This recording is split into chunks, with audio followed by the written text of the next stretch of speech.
Hello everyone, welcome back to the channel, welcome back to Microsoft Flight Sim 2020. Yeah, it's only a week as of recording before Flight Sim 2024 is out, but I'm not going to get it immediately, I'm going to wait till Christmas. But anyway, today we're checking out the Freeware BanditSim Lockheed L-1011 TriStar from BanditSim.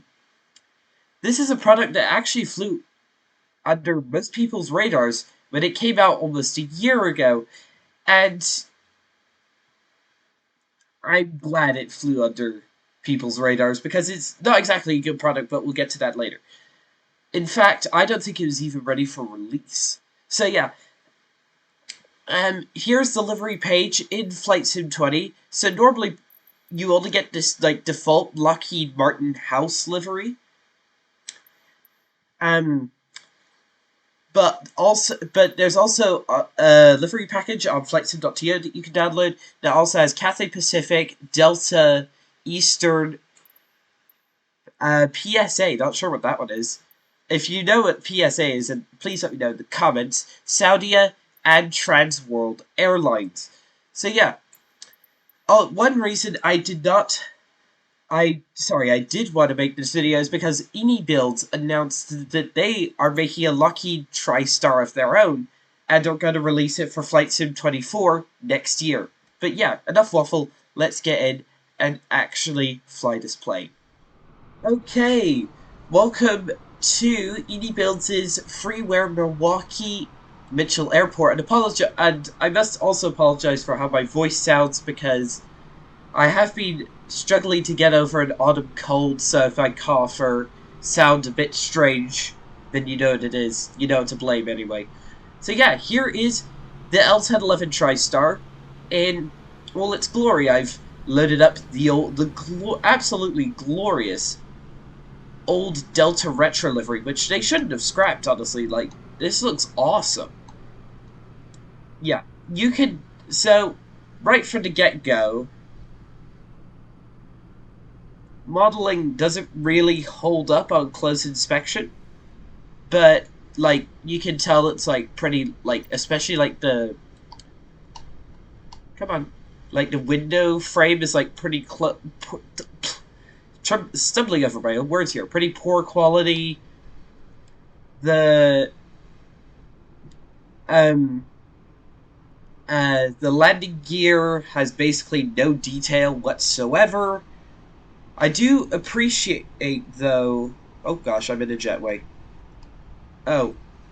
I was going to say how I appreciated this grill being modeled, but then I realized it was just a 2D texture. Oh, lovely.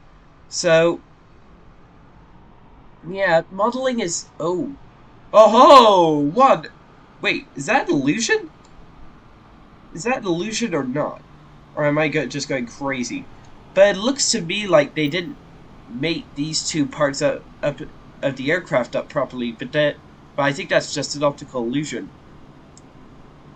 The engines are decently modeled. I mean, this engine cowling, you can tell if you get on closer inspection, it does have like jagged edges to it. But I do like how the blades are,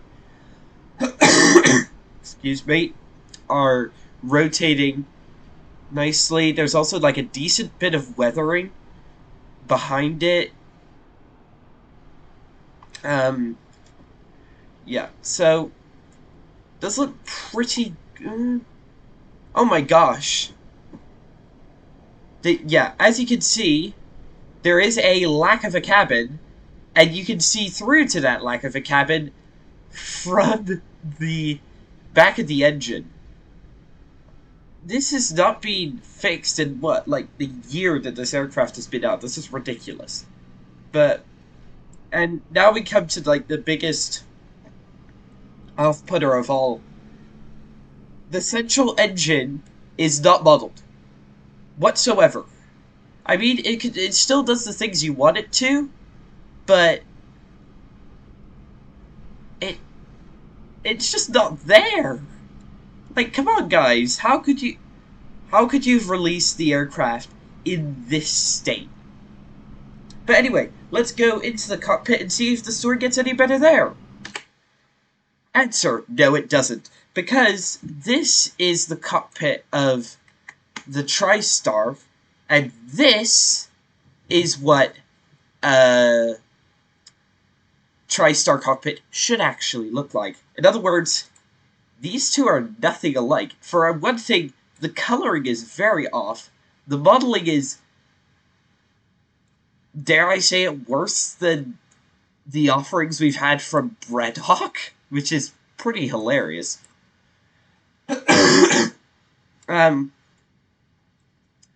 Yeah. But I've literally had no experience with the TriStar, so I'm going to try to start this thing out with no previous like experience. Windshield heat doesn't work. Stabilizers don't work. Anti-ice doesn't work. Literally just this starter engine button works, and I assume that starts up all three engines. The seatbelt signs work. Panel brightness works.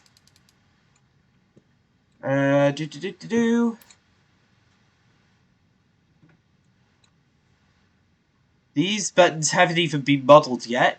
How do I get the where's the battery switch? Altimeter calibration. That works. Throttle works. Reverse thrust. Fuel control works. Where's the battery switch?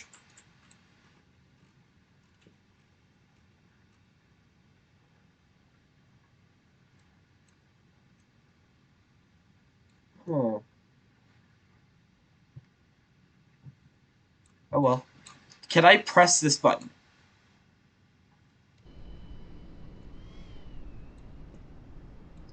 Do you start? Huh. I literally have no idea how to start this thing. Oh, parking brake wasn't pulled. There we go.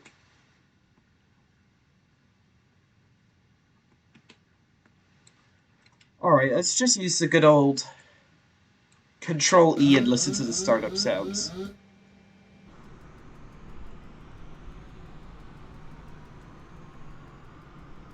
Let's get a good...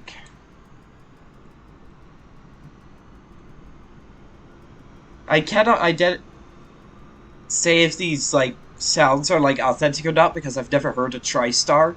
There is only one still flyable, even. Excuse me.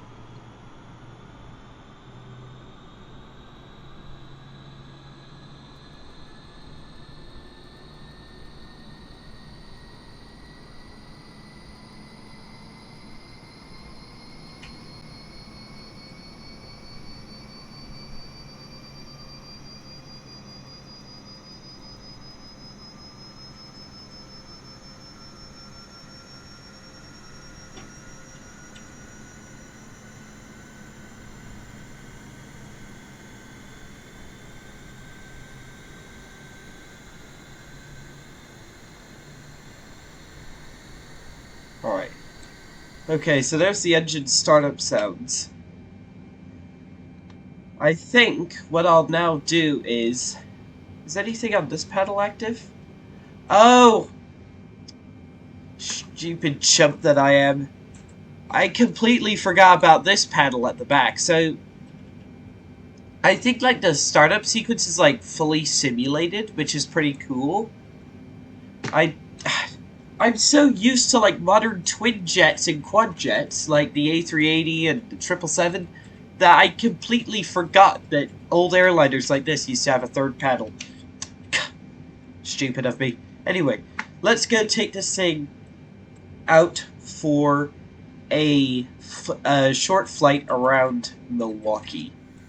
Alright, so we are now parked on Milwaukee's runway 19 right, I should say. And yeah, let's take this bird out for a spin. Where are the Does this thing have any flaps? Try spoilers. Okay, it does have spoilers. Okay, it does have flaps, but trouble is... Oh, okay, there's a little indicator over here.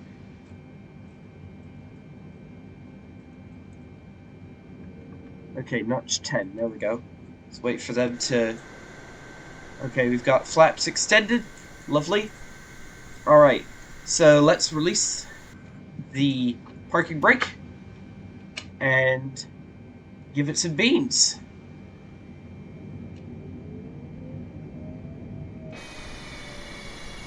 Wait, this thing has 747 sounds!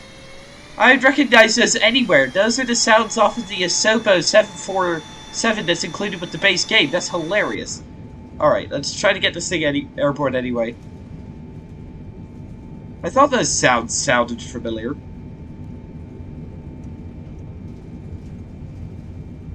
Alright, 130 is try rotation. Alright, there we go. We are airborne.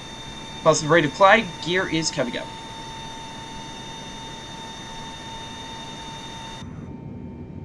Yeah. Honestly, in terms of the physics, she does feel like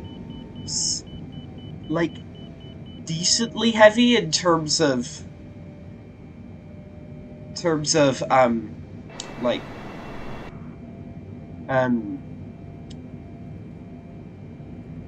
what's the word I want? Like physics.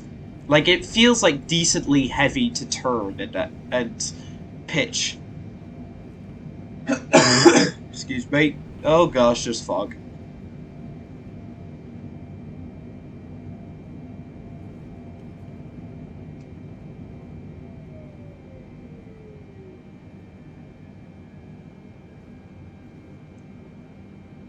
Tried to stay beneath the cloud layer, but I don't think it's working. Oh, I'm overspeeding. Crushing on the brakes, as it were.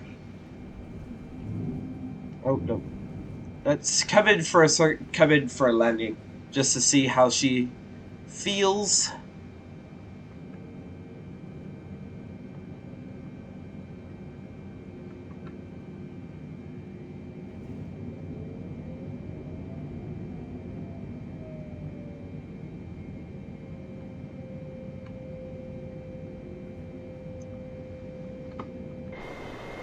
Flaps are at full. Lovely jubbly. Where are you? Where am I? Quickly checks map. Alright, there we are. Stop climbing. She does need quite a bit of down trim. That I may say.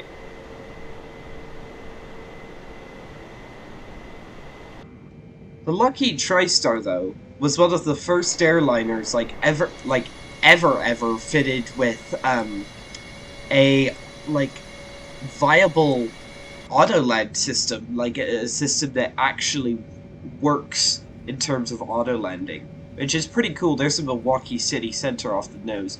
I actually have driven through Milwaukee. I've never visited, so yeah. Excuse me. Yeah, just like the Asobo the 747 sounds are just nagging me like so much. Like from certain angles, this is a beautiful plane. Like look at that. Like the livery just personally, the livery just sells it for me.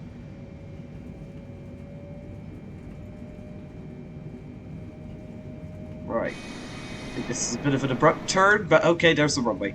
Lovely. Coming in hot. Yeah, there's a crosswind for sure. Oh, my gear's still up. Oh, that's not good. Gear is coming down. With these flaps, I can probably land at a pretty slow speed because these flaps are actually quite big. Alright, come on. Come on, old girl, let's get you down in one piece.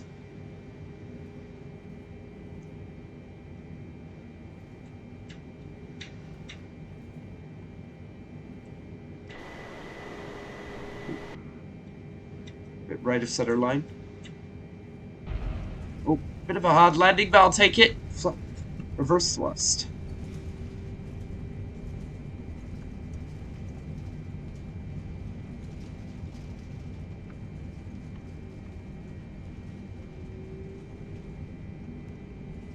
Alright. Alright, reverse thrust off. Let's head off this way.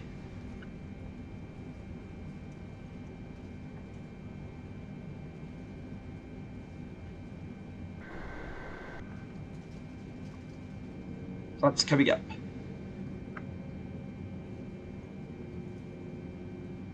I think this... I don't know. It's hard to tell sometimes. But yeah, I think that is the end of today's video. Bit of a shorter one because I'm still recovering. But yeah, thank you everyone for watching. Don't forget to like, subscribe, hit the bell for notifications. But I would honestly not recommend the L-1011 in its current state. But yeah, I will see you all in the next one. Goodbye, and thanks for watching.